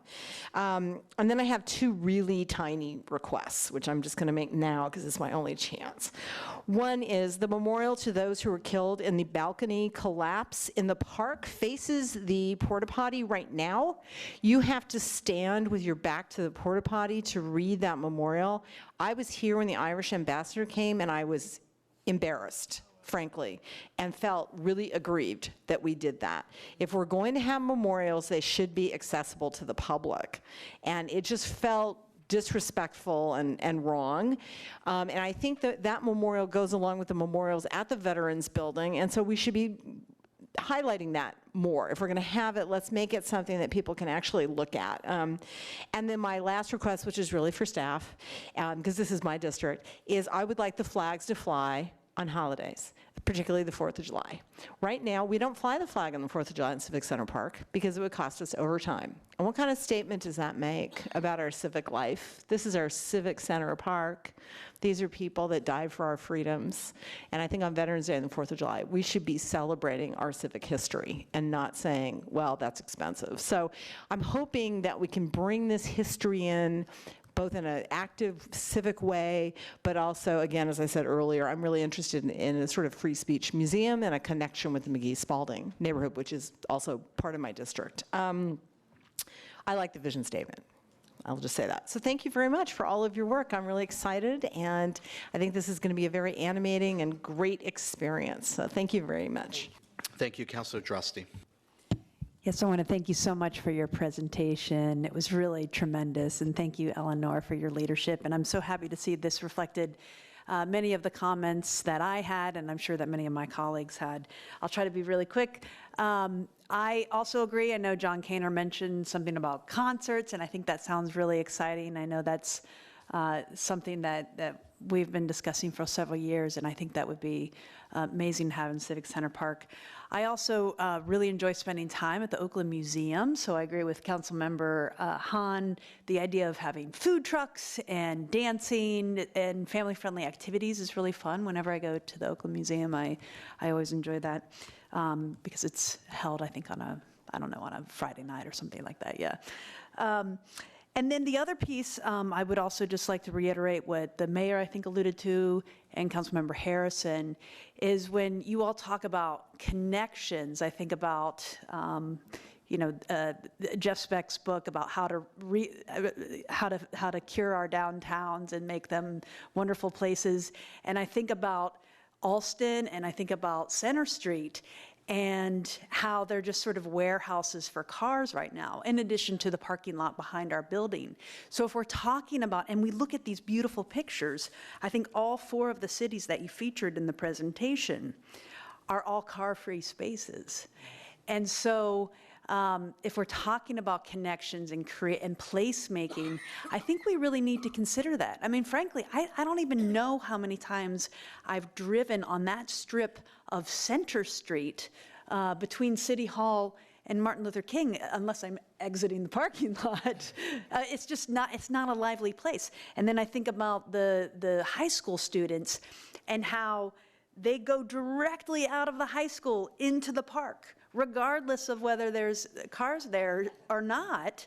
And why not just continue that space, make it safer, and have it sort of a car-free quadrant? I think that would truly revolutionize that space. So those are just my suggestions. Again, I think you did a really tremendous job. I think the vision statement is terrific. I also just want to say that I'm not a traffic engineer. I understand it's a bigger issue than what I just said, but something to consider nonetheless. Thank you. Thank you, Councilmember Robinson. This is so much fun. I love this. We can dream as big as we want.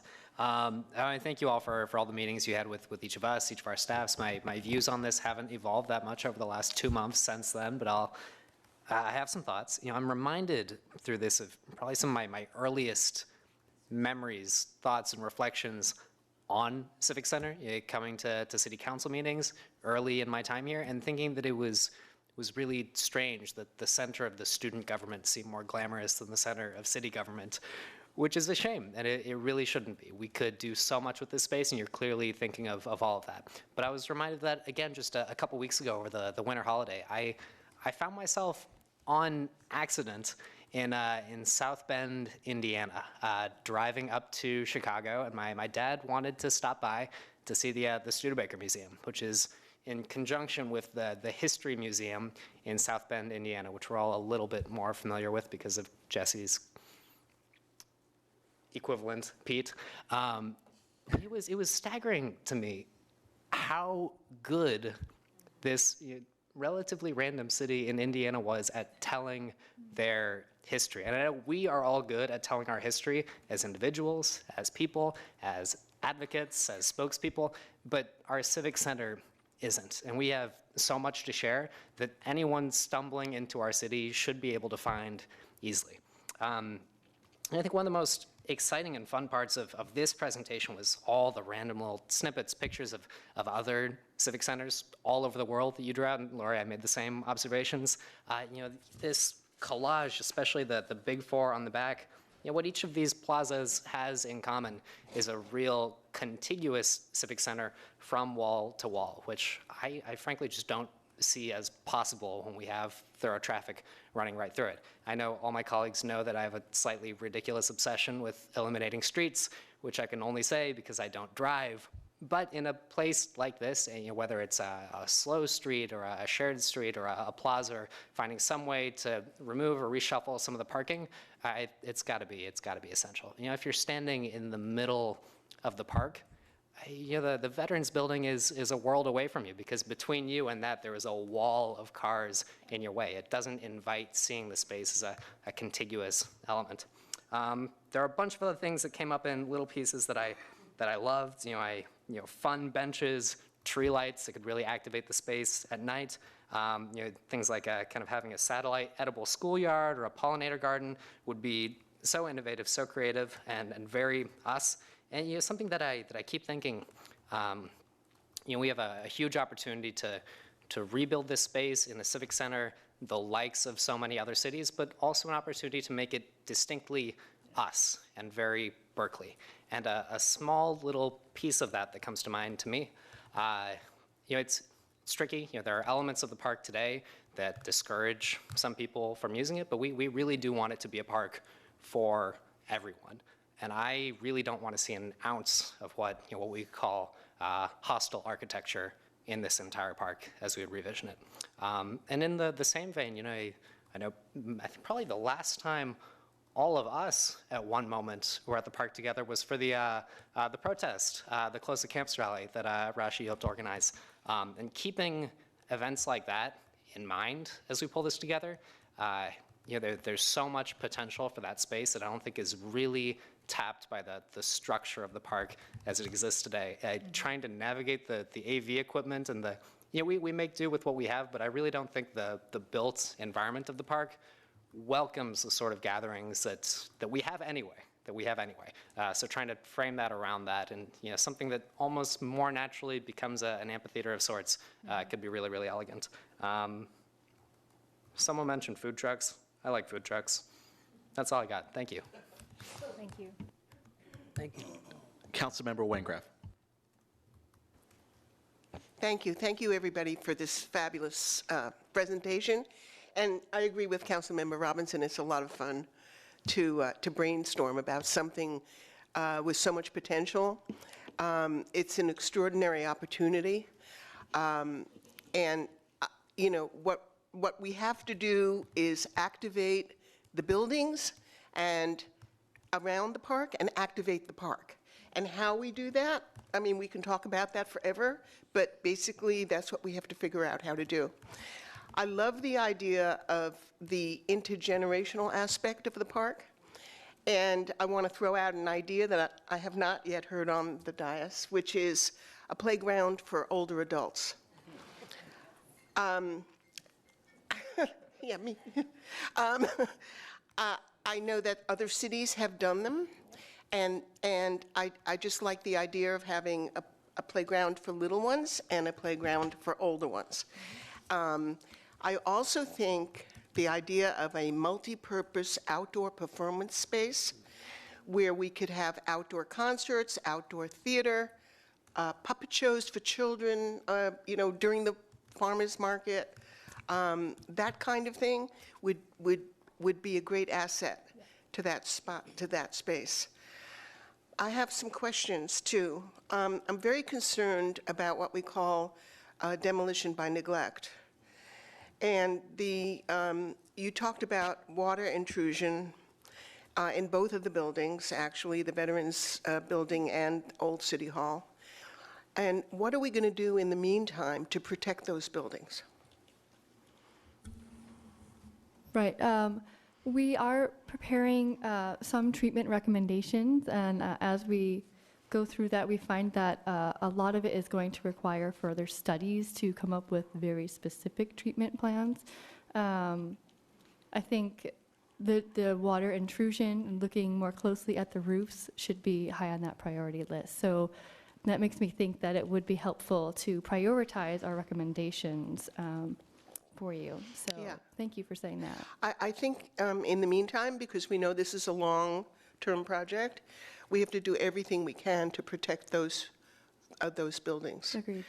And my other question is, Civic Center, the Mordell Sherrick building, I took a tour of that building, and I was blown away by how enormous that building is. I had no idea, because all those years we only used the chamber and the little room behind it. How many square feet of space, of usable space, is there in that building? I'm sorry. Yeah, the numbers don't stick in my brain very well, so Okay, well, I think that it's less square footage than veterans, but it is substantial. I can get you the number while you Yeah. keep with your other questions. I think it's large enough to have many different uses. And I think the key to that is to making maybe different entrances to the building to access different spaces. So I want to keep that in mind because I think it's large enough to accommodate several functions. The Civic Center Park itself is on the National Register, is that correct? Correct. Does that mean that everything that's there has to stay there? Not necessarily. We are creating a list of character-defining features as well as recommendations for how you might change the park. Primarily, we're thinking of it as additive elements, not necessarily taking away the character-defining features, but adding to them. So we'll keep the bilateral symmetry, keep the, at least the idea of a large open lawn. Maybe you change some of the materiality of it. You can insert things, but not necessarily take away. I really don't want what's there to become a limitation or an obstacle to really a great vision. Yes. So I know it's a balancing act. It would be great to have a clean slate, frankly. Yeah, and Root is saying that any proposed recommended changes will have purview by the Landmarks Preservation Commission as well. So that's an added level. And then my last comment is, the city owns the building across the street, across Center, and there's no mid-block crossing. And it is so dangerous because employees of the city are constantly walking back and forth. And I see some of my colleagues nodding their heads, and I have this vision of a bridge going across, unless we close it, which would be even better. But right now, it's very dangerous. So thank you again. I'll keep dreaming. Thank you very much. I have Councilmember Kesarwani, Bartlett, and then I have Councilor Dovlin Harrison. I'd like to ask that we go to the councilors who haven't spoken first, and then we'll go to those councilors who have spoken again. Councilmember Kesarwani. Thank you very much, Mr. Mayor. Happy New Year. Thank you for your presentation. I think my colleagues have expressed a lot of the ideas that I had, so I just want to kind of align myself with some of the things that have already been said. One, I just wanted to note that I really do like the mission statement. I think it does capture a lot of the things that I would think of including, like civic life, culture, and the arts.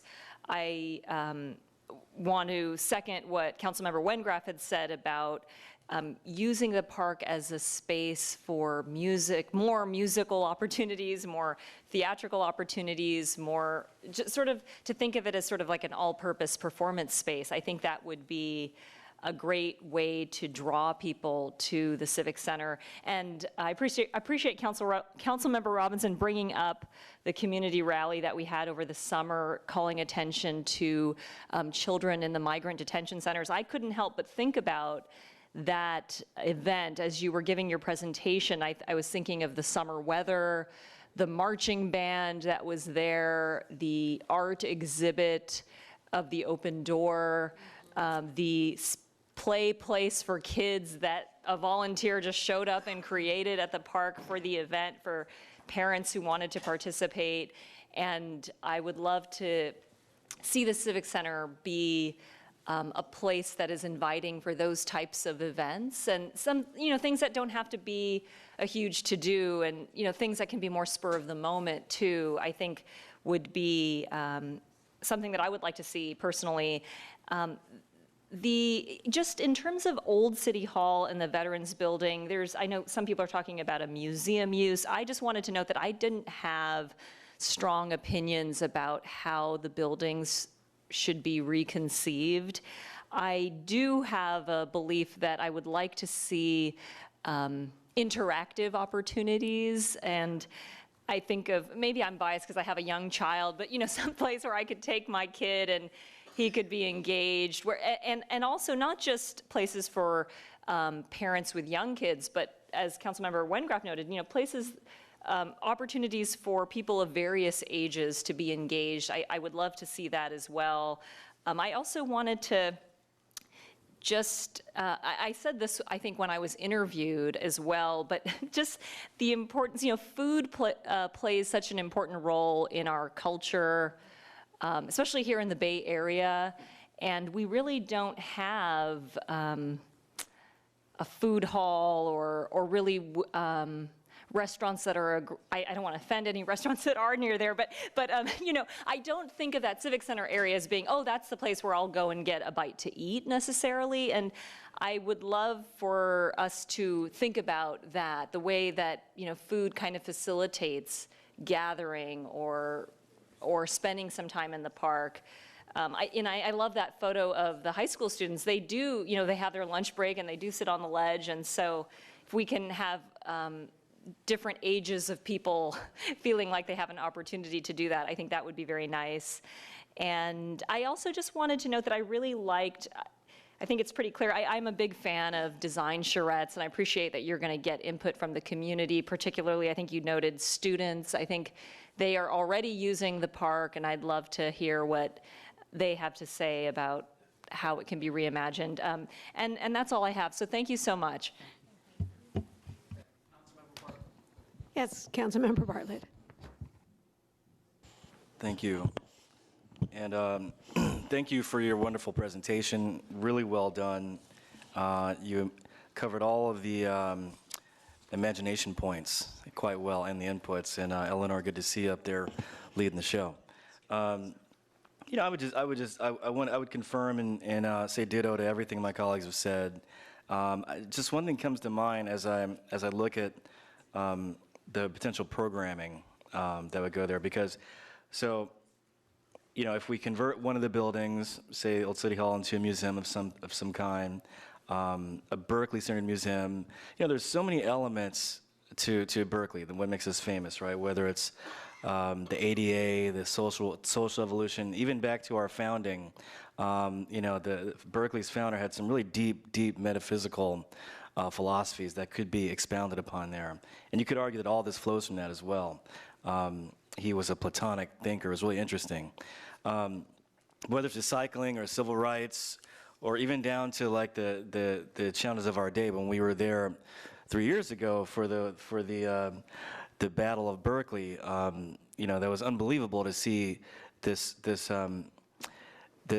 integral battle for what it means to be an American playing out in that park. And I still cannot forget it.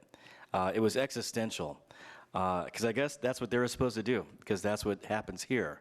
We formulate what it means to be a person. So as I see the inputs here, right, from all that political stuff to the science we create, the writing, the music, the arts, the local food revolution, I see the museum and some corresponding efforts by NGOs and associations, kind of mimicking like the Obama Library or something, like a presidential library that's also a center for learning and expression and education and thinking. So that's just my 2 cents to add to it. Imagine visualizing, taking all those inputs and letting it become a type of university of thought that's a lot of fun to engage in for people.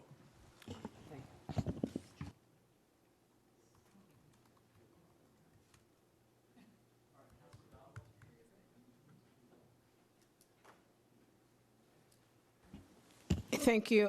So a couple of things. One thing is an outdoor theater is really great. I think that would be really helpful, although I wish, honestly, that the community theater could be live and functional again as that, because that was a great space. But also there's a lot of students that come, elementary school students that come to that park, specifically when they're on field trips to Berkeley, and they walk down to the park to eat lunch and stuff. So they need a designated area for that would be nice. And then, I'm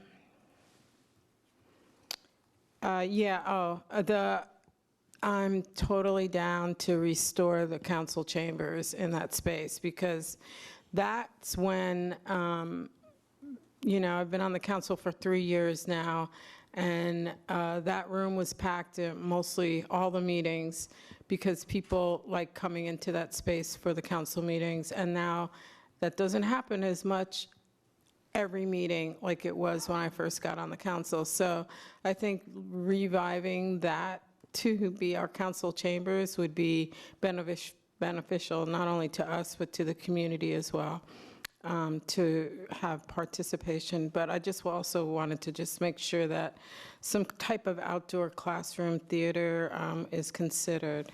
Thank you. Thank you. Councilmember Harrison. Just really briefly, I also want to put in a plug for a microgrid for the entire Civic Center area. Yes. That's something we have not talked about, the environmental aspects of the area, and I would really like to see that happen there. Thank you. Thank you very much. I believe those are all the council members that wish to speak. So in closing, once again, thank you so much for the incredible work you've done so far. This is really exciting. I look forward to seeing the concepts that come out of the next phase of work. And I hope we provide a lot of useful input to you in the work that you are engaged in. And, I hope that, 5 years from now, we have a plan. We have identified funding. It just won't involve parcel taxes, but I think there are federal and state funding sources that we can actually leverage, whether it's the urban greening work that we're doing in the park, whether it's the seismic retrofitting that's involved. I think there are grants that we can identify and we can leverage to help reach that goal that we have to make this project happen. But this is really an exciting initiative, and look forward to what comes next. So thank you very much. Thank you. Okay, so colleagues, I've been informed that the heater is broken, which is part of the reason why it's very cold here. That's why we're wearing our jackets. So I want to put the question to the council.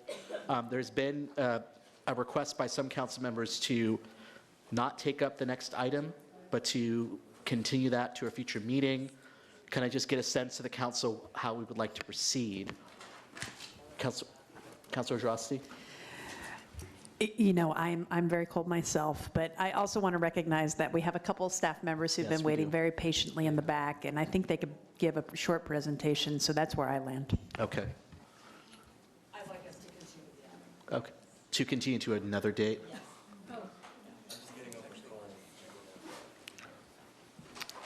Okay. Quick question.